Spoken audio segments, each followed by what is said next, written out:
चाहूँगा जगदीप जी, एक ऐसी जमात आम आदमी पार्टी जिसने अन्ना हज़ारे के साथ मिलकर के आपकी सरकार के खिलाफ बिगुल बजाया, उसके बाद पंजाब में आपकी सरकार को भी गिराया, आप इतनी मजबूरी क्या है कि उसके साथ मिलकर के लोकसभा के चुनाव को लेकर के सीट शेयरिंग का फार्मूला तय कर रहे हैं और भारतीय जनता पार्टी को परास्त करना चाहते हैं? विनोद जी, धन्यवाद, आपका बहुत बहुत शुक्रिया। चूँकि यहाँ तक मैं जानता हूँ आज की ये डिबेट माननीय प्रधानमंत्री नरेंद्र मोदी जी के उस बयान पर भी आधारित है जिसपे उन्होंने हमारे माननीय नेता राहुल गांधी जी को जिन शब्दों के साथ संबोधित किया है वो काबिल एतराज है। लेकिन चलिए पहले आपके सवाल पे आता हूँ। देखिए, आपको याद होगा खड़गे साहब का वो बयान, अभी हाल हमारे वरिष्ठ पत्रकार रहे हैं, संपादक हैं, अच्छे दोस्त हैं, लेकिन जिस तरीके से इन्होंने बात की मैं उसमें थोड़ा सा संशोधन करना चाहूँगा। सवाल विपक्ष के वजूद का नहीं है, सवाल इस देश के लोकतंत्र के बचाव का है। और खड़गे साहब के उस बयान को जरा आप याद कर लीजिए।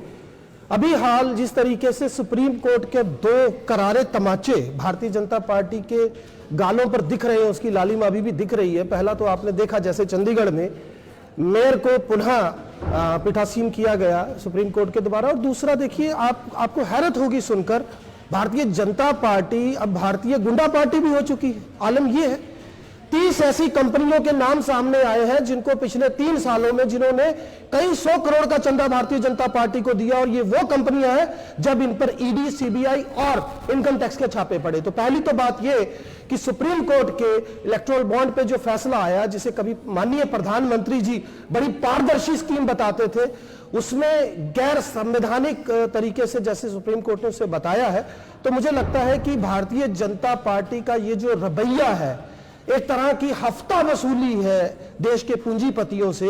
आप हमें चंदा दीजिए, नहीं तो आपके खिलाफ जांच एजेंसियां बिठा दी जाएंगी। ये आंकड़े बता रहे हैं, मैं नहीं बता रहा। दूसरी बात, मेरे दोस्त हैं ठाकुर जी, हमारे अभिजीत जी, अक्सर जब बात करते हैं अब्राहम लिंकन साहब का जिक्र करते हैं, तो एक छोटी सी बात मैं भी इनकी नजर कर दूं। ये वही अब्राहम लिंकन थे एक बार की जब अपने सदन में जा रहे थे तो किसी भेड़ को नाली में देखकर उसे निकालने चले गए और कीचड़ से सने हुए कपड़ों के साथ वो सदन में पहुंचे। 50 लाख का सूट पहनकर, 10 लाख का चश्मा लगाकर या 5 लाख की घड़ी पहनकर हमारे जो परिधान मंत्री हैं, जिनको हम परिधान मंत्री भी कहते हैं क्योंकि कथित तौर पर ये सुनने में आता है कि वो अपने परिधान के लिए भी चर्चा में रहते हैं। तो बातें बड़ी बड़ी करना बड़ा आसान है, जैसे अभिजीत जी कर देते हैं, लेकिन आमूलचूल बात यह है कि अगर राहुल गांधी जी ने, मैं 2 मिनट और लूंगा विनोद जी आपसे जी, अगर ये कहा उन्होंने कि आज यूपी का युवा परेशान है, तो आप मुझे बताइए 60,000 पदों के लिए 51 लाख आवेदन आते हैं। जर्नल डिब्बों के शौचालय में बैठकर हमारे नौजवान भर्ती में जाते हैं और बाद में पता लगता है कि पेपर लीक हो गया। यह स्थिति बनाई हुई है। सन्नी लियोनी के नाम का एडमिशन कार्ड जारी कर देता है उत्तर प्रदेश का वो संबंधित महकमा, उस पर कोई सवाल नहीं है। अगर ये कार्यक्रम है जिसमें हम सवाल यही है, तो सवाल यह है कि आखिर क्यों इस देश के अंदर हर घंटे 2 नौजवान और 1 किसान जो है वो आत्महत्या कर रहा है। अभी ये आंकड़ों की बात करते थे, अगर मैं आंकड़ों पे जाऊंगा तो बात लंबी हो जाएगी, लेकिन मैं सिर्फ इतना बता दूं, घरेलू बचत जो है 50 साल का रिकॉर्ड तोड़ चुकी है इस देश के अंदर। ये बड़ी बड़ी बातें करने वाले भारतीय जनता पार्टी के लोगों को मैं बड़े साथ सम्मान कहना चाहूंगा। हम मर्यादा में रहकर बात करने वाले लोग हैं। मैं एक चीज इनसे पूछना चाहता हूं, चूंकि विपक्ष में है, हमारा ये धर्म बनता है कि हम इनसे सवाल पूछें कि आज इस देश के है इतनी बुरी हालत बन चुकी है जम्मू की, क्या बताएं आपको विनोद जी।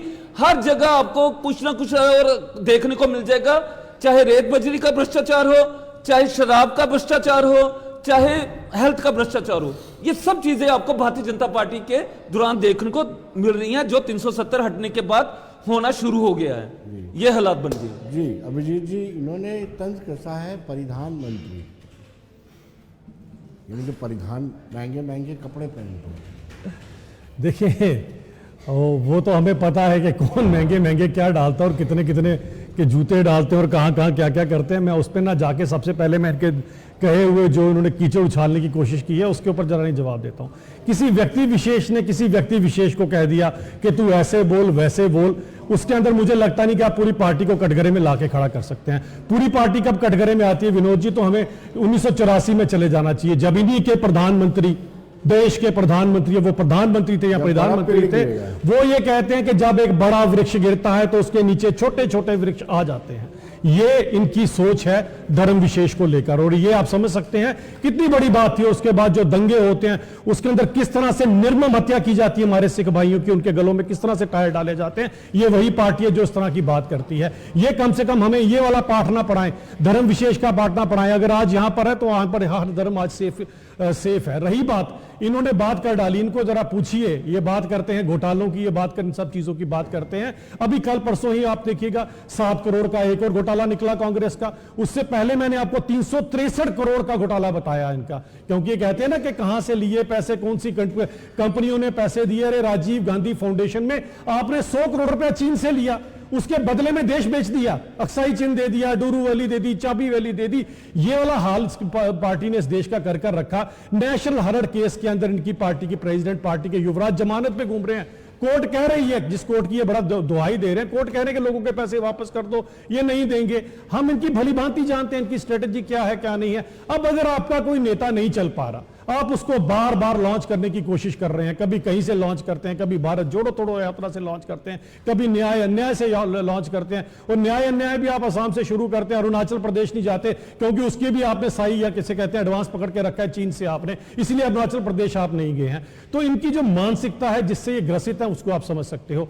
ये बात करते हैं जी युवा इस तरह से गए उस तरह से गए नौकरी देने पाने के लिए। मैं इनसे पूछना चाहता हूं, यही जम्मू कश्मीर के अंदर ये इनके सहयोगी यहां पर मेरी दूसरी तरफ बैठे हुए हैं, 2.5 लाख की बैकडोर अपॉइंटमेंट इन लोगों ने की हुई है। 2.5 लाख में केवल और केवल इनके रिश्तेदार जो हैं वो उन्होंने लगाए हुए हैं। लेकिन जांच हो रही है, विनोद जी करें क्या? 60-70 साल में इतनी जांचें हैं, वो जांचें करते करते पता नहीं कितना समय निकल जाएगा। और ये जो बातें करते हैं, आप खुद सोचिए कि ईडी किसी की पार्टी प्रेसिडेंट की वालिदा से पूछ रही है कि 2.5 करोड़ का हिसाब किताब दे दीजिए। वो 2.5 करोड़ का हिसाब किताब भी इनको पता नहीं कहां से घोटाले नजर आते हैं। शायद आदत क्या है, होता ही है कि मैंने पहले भी बड़ी बारी जिक्र करता हूं, कुछ होते हैं बेचारे सावन के अंधे जो पतझड़ में अंधे हो जाएंगे, उन्हें हर तरफ पतझड़ ही पतझड़ दिखाई देगी। चलिए जी, 30,000 से ज्यादा नौकरियां ये दी गई, उसके अलावा भी हजारों नौकरियां पुलिस के अंदर। और सबसे बड़ी बात विनोद जी, ये नौकरी को हक मिलेगा, कोई भाई भतीजावाद नहीं होगा, कोई मामा भांजा, कोई गिल साहब के पास थोड़ी सी ब्रेक के बाद